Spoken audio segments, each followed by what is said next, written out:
அதே cook with Comali season 6ல கெஸ்டா போயிருக்கேன். அதுதான் அடுத்து கேட்கன்றேன். அது உண்மையில வாழ்த்துக்கள். நான் அது பார்க்கும்போது எங்களுக்கு எல்லாருக்கும் ஹாப்பியா இருக்கும். ஏன்னா நான் அந்த கெஸ்டா போயிட்டுமே எனக்கு ஒரு மாதிரி எனக்குலாம் இந்த இடத்துக்கு நான் தகுதி இல்லை, நான் அங்க நிக்க வேண்டிய ஆளு, இங்க நிக்க வேண்டிய, எனக்கு அந்த இடம் போகும்போது எனக்கு கெஸ்டா நிக்கிறேன், கெஸ்ட்னு நினைக்கல, இங்க நிக்கிற பொசிஷன் இங்க கொடுத்துருக்காங்க, எனக்கு அப்படிதான் நான் பாக்குறேன், பொசிஷனா தான் நான் பாக்குறேன். அதை நீங்க ஃபர்ஸ்ட் கேட்கும்போது உங்களுக்கு எந்த அளவுக்கு ஒரு எமோஷனல் கனெக்ட் ஆகுது? எனக்கு கெஸ்டா கூப்பிடுறாங்க, எனக்கு ஃபர்ஸ்ட் போகணுமான்னு தோணுச்சு. ஐயோ போனா நமக்கு ரொம்ப பில்டப்பா இருக்குமோ ரொம்ப நினைப்போம் நினைச்சேன். அப்புறம் யோசிச்சேன், இல்ல நம்ம படத்துக்காக நம்ம போறோம், அதான் நான் போன உடனே பாத்தீங்கன்னா இப்ப நின்றுக்க மாட்டேன், கட்டி பிடிச்சிருப்பேன் எல்லாரையும். அந்த உள்ள போன உடனே நான் என் பொசிஷனுக்கோ என் இடத்துக்கோ நான் ஹாய் சொல்லிட்டு நான் போயிருக்க மாட்டேன்.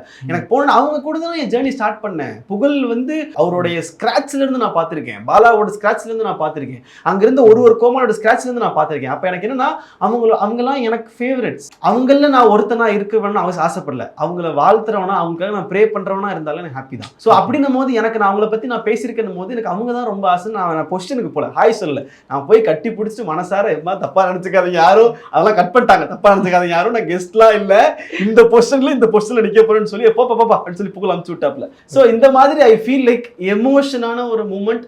அந்த எமோஷனல்ன்றதை தாண்டி என் வீடு அது, என்னுடைய வீடு அது விஜய் டிவி. ஸோ அந்த விஜய் டிவில ஏதோ ஒரு பாட்டுல இருக்கணும்னு ஆசைப்பட்டு அந்த பிக் பாஸை நான் மிஸ் பண்ணேன், பிக் பாஸ் வந்து மிஸ் பண்ணேன், குக் வித் கோமாளி மிஸ் பண்ணேன். ஒரு வாட்டி ஒரு விஷயத்த நான் வலியோட தான் வேணான்னு சொல்லியிருக்கேன்.